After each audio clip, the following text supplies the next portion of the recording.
What's up, Star Wars fans? We're the Hills Maniacs, and today we're going to be doing our review of Episode 1 of the Book of Boba Fett.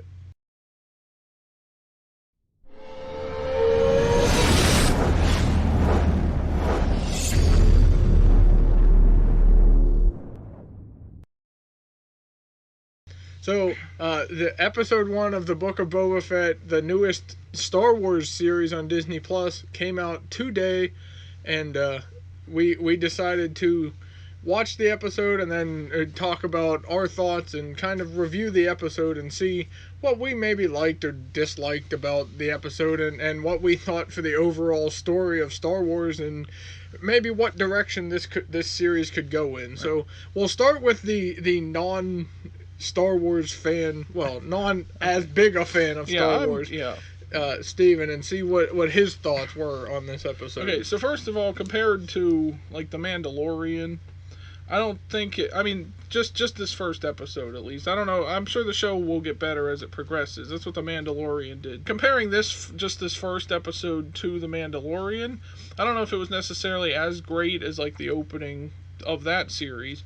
But I think the best part of this first episode was actually the opening, because it gives us basically a flashback into how Boba Fett is alive. You know, he popped back up in The Mandalorian, and there was still that mystery, like, how is he alive after being thrown into the Sarlacc pit? Sarlacc. Into the Sarlacc pit in Star Wars Episode 6. You know, right. that was kind of a lingering mystery throughout all of Star Wars. Like, people were speculating for years if he's still alive or not, or whatever, as you would know, I'm sure. And so I like how they showed, like, the point where he kind of wakes up in the Sarlacc pit, and you see, like, you know, he's in there, it's all gooey, and there's, like, acid, you know, the stomach acids and everything. Who knows how long he was in there at that point when it actually shows it. But it even showed, like, a stormtrooper that was in there with him, and, you know, he was dead already, but I like that continuity, because if you watch the movie, you do see there was a stormtrooper that was thrown in there before he was thrown in.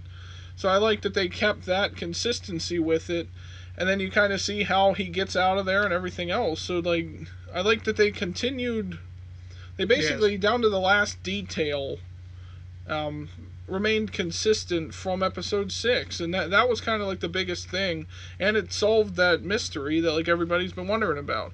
Now we can move on and solve the mystery of how Maz Kanata got Luke's lightsaber to give it to Rey in Episode 7, but that should be its own series. Yeah, really.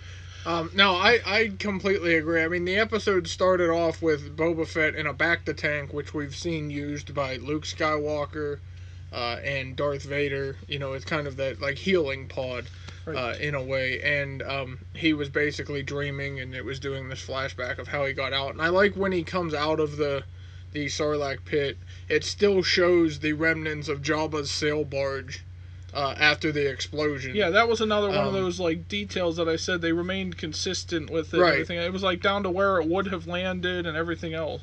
It was actually pretty cool to see that and solve that mystery. Yeah, and then we also learned why he lost his armor, because the Jawas came to investigate basically the explosion of Jabba's sail barge and you know, take the scraps and everything else, because that's what Jawas do, and then they go and sell them. And they also ended up taking his armor, and then the Tusken Raiders found him, or the Sand People. Not to offend any Tusken Raiders that may be watching. Yeah.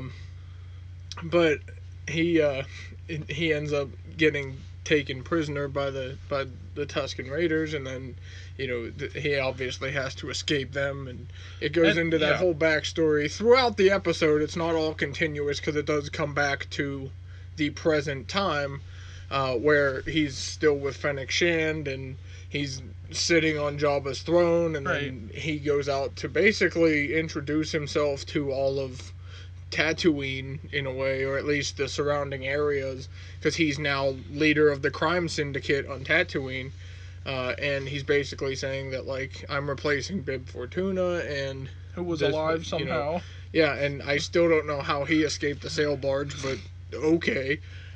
He's still alive. I mean, he was never confirmed dead until Boba Fett killed him in The Mandalorian, so, but, you know, and then they go in and they end up getting attacked by people, and Fennec Shand has to help them, and so it does both. and it kind of ends right after he. Basically, this is where he gets his Tusken Raider armor for when he's in the Mandalorian. See, the flashback. I feel like the flashback scenes in this first episode were better than like the other stuff that we saw like back in the modern time or whatever. Yeah. But because it filled in a lot of backstory and a lot of that mystery, like I said, and it also still sprinkled in some of like his connection to the Mandalorian, because we find out what he was doing all that time while Right. Mando and where it was traveling around with like Grogu and everything else. So they managed to do that and connect it to the Mandalorian without ever mentioning or referencing the Mandalorian. I don't know why they couldn't have done that, shown some scenes. For people who didn't see the Mandalorian, they could have maybe shown something. Like, yeah. I mean, I think they were trying to make it its own series, which is what it's supposed to be. But you still kind of have to go back to that at some point. I mean, I guess even the Marvel shows did that. Like, they don't reference each other, but they reference like the movies because these characters were from those. But I mean, other than that, like I did like how they mixed it all. It shows his past, but then also kind of in the recent time, like after he got out of the Sarlacc pit. I mean, this does take place like probably immediately after episode 6. It's like the Sarlacc stuff, like with him being inside the Sarlacc, is like right after. Right. It's probably right after the end of episode 6 or close to it, after they, Luke and all them have flown away from there essentially, and have moved on to other things, and after Jabba's death and everything else. But then all this other stuff is, I guess it's like 5 years afterwards, something around there. Season 1 of The Mandalorian is 5 years after Return of the Jedi. So this might even be a little bit after that, too, because this picks up pretty much right where Boba fought with, or teamed up with Mando and everything. I just wish they would have referenced that a little bit, but I mean, it's only the first episode, though, so I'm sure they could. But other than that, I did like the way that they connected everything together, and especially like that opening scene.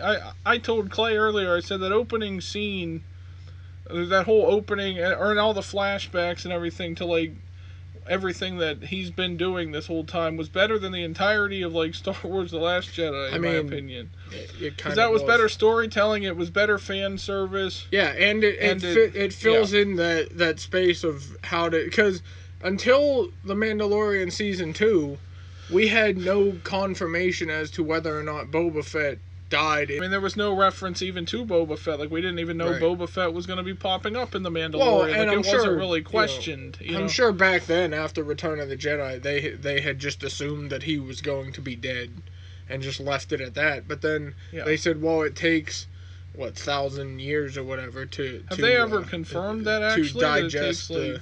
Well, C-3PO said it at some point. Oh, okay. He said that it takes I know that was roughly 1,000 years to completely digest its food. So, I mean, I guess it would be possible to escape unless you're dead when you go in, kind of like the Stormtrooper was. Because I know that was always like one of the theories about how he escapes the Sarlacc, was that it takes thousands of years for it to digest. Right. He could have easily flown out of there. We do see that, I guess I don't know if he kills the thing or at least burns part of it to let him out or whatever, but like we do see him use his flamethrowers from his suit. Well, and until this episode, everybody just kind of assumed that the crate dragon that Mando fought in The Mandalorian had eaten the Sarlacc, and that's how Boba was able to escape, which, I mean, I guess that could be part of it, like the crate dragon. Well, maybe it ate it afterwards, but we do see in that when Mando fought the crate dragon. But I also, because, it fills in that space, and Boba Fett has always been one of those characters that a lot of people really wanted to see a lot more of. We saw him in Empire when he was tracking down the Millennium Falcon, and we saw him again in Return of the Jedi when he was with Jabba, because that's what he got paid to do. He got paid to bring Han Solo to Jabba the Hutt as a bounty hunter. And we saw him as a kid. And we saw him in Attack of the Clones as a kid, and the Clone Wars a little bit as a kid too. But he was always, and I know a lot of Star Wars fans have always been intrigued by Boba Fett. I really like this, and I'm really glad that we finally get more Boba Fett. And Tamora Morrison is doing a great job. Again, obviously, playing another clone of Jango Fett. And what I like most about not just this show, but like the Mandalorian show and probably even the Ahsoka series whenever that comes out, all these shows directed like by Jon Favreau and them, I just like that they're a more grounded take on like the Star Wars universe, you know. So we're not seeing Jedi Masters and the Force and all that stuff. We're seeing all the like human characters and what they go through in the in the Star Wars universe. Yes. You get the bounty hunters like Boba Fett, Mandalorians like Mando. Yeah. You know, and things like, I mean, well, I guess you kind of get the Force with Grogu, but yes, but it still takes about, away from that Skywalker. It's not about series. the Jedi. Yes. It's about the Mandalorians and all them characters. So that's what I like the most about these kind of series. Well, okay, you know what I mean. Yes. I like that they did that, and they're keeping up with the story of Boba Fett from like what we've seen him doing in the past, from episode 6 onward, through flashbacks that still make sense, while he's also basically while every time he goes to sleep is when we see these flashbacks. So we see him go back to sleep in the pod that you mentioned earlier later on in the episode, and then it continues on with that flashback. So it's kind of like they kept both the Mandalorian continuity and the Star Wars movie continuity in there at the same time, and it meshed pretty well, and they did a good job with that. It's a good combination of doing that. There's some that try to do flashbacks and then come back to now and then flashback, and it's just too much because you can't keep up with it. I think this has done a good job, at least so far for this first episode, of not having too much of each and being able to keep track of when this is happening rather than just being like a random flashback in the middle of a fight scene or something. You know, this at least has context for, so anytime we see him in the back the tank, we know that he's probably going to flash back. Right. So then we can tell ourselves this is in the past. Hashtag, so that we can hashtag flashback the tank. Yeah, I think it will, like once it goes into the next few episodes and stuff, I think it will start to look as good as The Mandalorian. Now, if you think about it really, like, they're building their own little universe of Star Wars like lore and everything just with these series alone. People are calling it the Mandoverse because it's set in this universe of the Mandalorian and stuff. While obviously it's still in Star Wars, but I mean it's like its own little universe, its own little continual connected thing.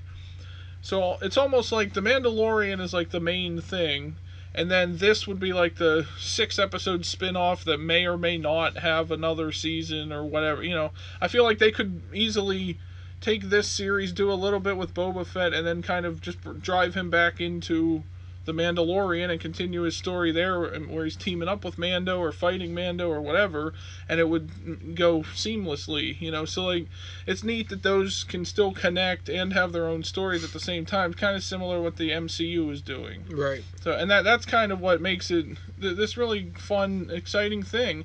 And honestly, I mean, I was a big fan of the Mandalorian. I'm not so much as huge a fan of Star Wars as he is, like he said that earlier, but like just watching The Mandalorian, just the story and everything, you don't need to know anything else that happens in the Star Wars universe. If you just go in and watch The Mandalorian, it's its own little thing. Same as this, you know, like you might have to watch episode 6 to know why Boba Fett is in a Sarlacc pit, but you also might not need to. You could just ask somebody or whatever, and it's still, you know, kind of explains that without being too complicated. Right.